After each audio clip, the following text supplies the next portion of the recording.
হরে Krishna everyone, সবাই কেমন আছো? আশা করি ভালো আছো। আমিও বেশ ভালো আছি। কালকে ছিল পঞ্চমী আর আমরা তিনজন বেরিয়ে গিয়েছি ঘুরতে। আর কালকে কেন বেরিয়েছি বলো তো? কাল যেহেতু কোনো জায়গায় নো এন্ট্রি ছিল না, সেহেতু আমার ধারণা তুফানগঞ্জের বেশিরভাগ মানুষ কোচবিহার ইয়া দিনহাটা চলে গেছে। আর দিনহাটার থিম তো প্রত্যেকবার পুজোতে জাস্ট ওয়াও করে। আর কোচবিহারেও খুবই সুন্দর করে, আলিপুরদুয়ার। কিন্তু আমাদের তুফানগঞ্জের সব লোকই মনে হয় দিনহাটা আর কোচবিহার দেখতে চলে গেছে। তার কারণ নো এন্ট্রি পড়ে গেলে তো আর বাইক নিয়ে গাড়ি নিয়ে যেতে পারবে না, তখন সম্পূর্ণ রাস্তা হেঁটে হেঁটে দেখতে হবে। যার জন্য সবাই হয়তো চলে গেছে আর আমরা তুফানগঞ্জে ফাঁকায় ফাঁকায় ঘুরে নিয়েছি। টোটো একটা ভাড়া করে নিয়েছি। প্রথমে আমরা নববিচিত্রা পর্যন্ত হেঁটে গেলাম। হেঁটে গিয়ে ঠাকুরটা দেখলাম, ওখানেও খুব সুন্দর করেছে। তারপরে একদম সোজা চলে গিয়েছি কালীবাড়ি। কালীবাড়িতে এত সুন্দর থিম করে প্রত্যেকবার, ধারণার বাইরে। একবার হরর কিছু করে, একবার আগের বার মানে আগের বার বলতে হ্যাঁ, মানে 2 বছর আগে মাছ মাছ টাছ অনেক কিছু করেছে। এবার যা করেছে না, সত্যি মানে শরীরে কাঁটা দেওয়ার মতন। যে এই যে কত গরিব মানুষ থাকে, আমরা এটা ওটা কিনি, এটা ওটা খাই, অনেকে খেতে পারে না, ঘুরতে পারে না, পুজোর সেই আনন্দটা করতে পারে না, তাদের সেই কষ্টটাতেই দিনগুলো যায়। খুবই ভালো লেগেছে। আর দুর্গা মাকে তো আর মানে বলার বাইরে, এত সুন্দর, দেখেইছো তোমরা, এত সুন্দর। আর আমরা যদি পারি দিনহাটা আর কোচবিহার এমন দিনে যাব, শুনলাম দিনহাটা কোচবিহারে নাকি রাত 10টা থেকে 12টা পর্যন্ত খোলা আছে। সত্যি মিথ্যা জানি না, এক একজনের মুখে এক একটা শোনা যাচ্ছে। যদি পারি অবশ্যই যাব, সবাই মিলে যাওয়ার চেষ্টা করব। তারপরে এসেছি হরিদ্ধামে। হরিদ্ধামের প্যান্ডেলটা এত সুন্দর করেছে। এখানেও প্যান্ডেল আর থিমও করে প্রত্যেকবার, কিন্তু এবার থিম সেরকম না করলেও প্যান্ডেলটা বীভৎস বড় করেছে, দারুণ করেছে। আর তুফানগঞ্জের পুজোর মণ্ডপ দিন দিন এত সুন্দর করছে আর এত সুন্দর হচ্ছেও। আর দুর্গা মাকেও এত সুন্দর করে সাজানো, মুখটা এত সুন্দর প্রত্যেকটা মণ্ডপে, ধারণার বাইরে। এটা হচ্ছে জয়হিন্দ ক্লাব। এখানেও এত সুন্দর প্যান্ডেল, মানে প্যান্ডেলের কথা যত বলবো তত কম বলা হয়। খুব সুন্দর। মানে আমাদের এখানে ঠাকুর আর প্যান্ডেলের সাথে সব জায়গার এখন কম্পেয়ার করা যাবে। ঠাকুরের সাথে কম্পেয়ার হয় না, আমিও ভুল বলে ফেললাম, কিন্তু প্যান্ডেলের সাথে কম্পেয়ার করা যাবে। যে আমাদের তুফানগঞ্জের প্যান্ডেলও এখন এত সুন্দর হয়, কি বলবো। বাইরের থেকেও হয়তো আর কদিন পরে লোক আসবে তুফানগঞ্জে দেখতে। আমার তো এবার খুব ভালো লেগেছে, আগের বার আসতে পারিনি, এবার এসেছি। আর শুনেছি বিনাপানিতে এবার 75 বছর, আর খুব সুন্দর করেছে। এখানেও বেশ ভালো হয়, কিন্তু এবারেরটা মনে হয় বেশি ভালো। খুব ভালো লেগেছে আমার। আর তোমরা কে কোথায় ঘুরেছো সেটা অবশ্যই আমাকে জানাবে, আর কবে থেকে ঘুরছো সেটাও জানাবে। আমি তো চতুর্থীর থেকে ঘুরছি।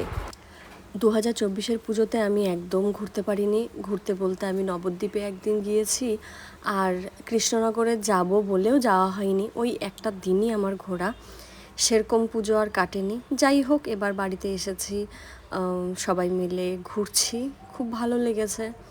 আর তুফানগঞ্জে ঘুরতে তো ভালো লাগারই কথা, তার কারণ আমি এখানেই ছোট থেকে বড় হয়েছি।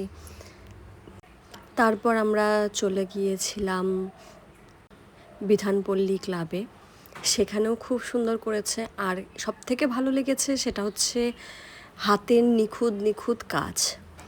অনেক দিন ধরে প্ল্যানিং করে হয়তো হাতে আর্ট করা হয়েছে প্রত্যেকটার মধ্যে। আর এটা হচ্ছে বাণী সংঘ, যেটা সোশ্যাল মিডিয়াতে ভালো একটা একটা ভালো একটা জায়গা তৈরি করেছে। আমি মোবাইলেই দেখেছি যে বাণী সঙ্গে এতটা সুন্দর করবে আর এত সুন্দর করেছে, যার জন্যই আরও আমার বাণীর সঙ্গে আসা। কি সুন্দর লেখাটা না, মাটির গন্ধে মাতবো আনন্দে। সত্যিই তাই, ঢুকে এত সুন্দর মাটির গন্ধ, আর ফাঁকায় ফাঁকায় গন্ধটা মনে হয় আরও বেশি পাচ্ছিলাম। বিভৎস সুন্দর। আর সব থেকে বেশি সুন্দর এখানে না লেখাগুলো, আমি প্রথমে সেরকম খেয়াল করিনি, মানে আমার না চোখ দিয়ে এত জল চলে এসছে, তোমাদেরও আসবে। আর এখানে না একটা ঢেকি দেখেছি, ছোটোবেলায় দেখতাম মা মাসিরা দিদারা এরকম ঢেকিতে চাল গুঁড়ো করে পিঠা করতো। এখন সেই সব দিন সব চলে গেছে বলো, এখন আর তো দেখাই যায় না। এখানে যে প্ল্যানিং করে, মানে যার যার মাথা থেকে এই প্ল্যানিংটা বেরিয়েছে, তাকে সত্যিই ধন্য জানানোর। তার কারণ প্রচুর মাথা খাটিয়ে এই জিনিসটাকে বের করা হয়েছে। খুব খুব খুব ভালো লেগেছে। আর মাটির প্রতিমাটাকে তো জাস্ট অসাধারণ করেছে, কোনো কথা হবে না, কোনো কথা হবে না। আর আই এম সরি, তোমাদের যেটা বললাম যে এখানে যেটা যেটা থিম লেখা হয়েছে সেটা চোখে জল এনে দেয়, এখানে নয়, অন্য আরেক জায়গায়, সেটা হচ্ছে হাসপাতাল মোড়। এখানেও বেশ ভালো করেছে, পাখির একটা ব্যাপার করেছে, পাখির খাঁচাগুলো, এগুলো পাখির খাঁচা, সাথে হচ্ছে পাখি উড়ছে, প্রজাপতি উড়ছে, সব জায়গা, কোনো কথা হবে না, খুব ভালো করেছে। আর সব থেকে যেটা চোখে জল আনার মতন করেছে সেটা হচ্ছে হাসপাতাল মোড়। হাসপাতাল মোড়ে অনেক বছর ধরেই সুন্দর থিম করে, এটা একদম ঠিক, প্রত্যেকবার খুব সুন্দর করে, এটাও ঠিক। আর এই তো আমরা দেখতে দেখতে হাসপাতাল মোড়ে চলে আসছি।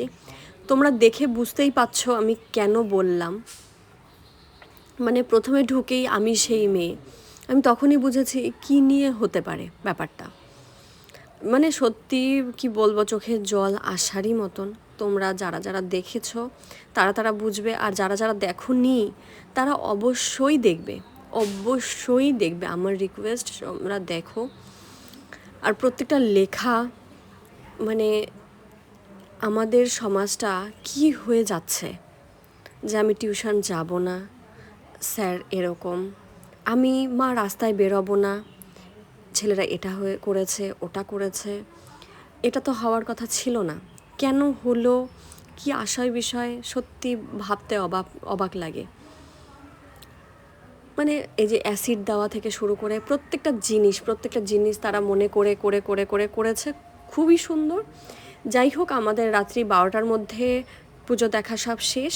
তারপর আমরা যেহেতু বাইরের কিছু খেতে পারবো না, তার জন্য আইসক্রিম নিলাম। আর আমরা যেই টোটোতে ঘুরেছি সেই টোটো দাদার জন্য একটা আইসক্রিম নিয়েছি, আমরা খাবো, তাকে কেন দেবো না। আর আমার বর আইসক্রিম খেতে খেতে বলছিল যে এরশাদের ভাগ হবে না, তাই আমার আইসক্রিমটা আমি টপার টপ খেয়ে নিয়েছি। আর সবাইকে গুড নাইট।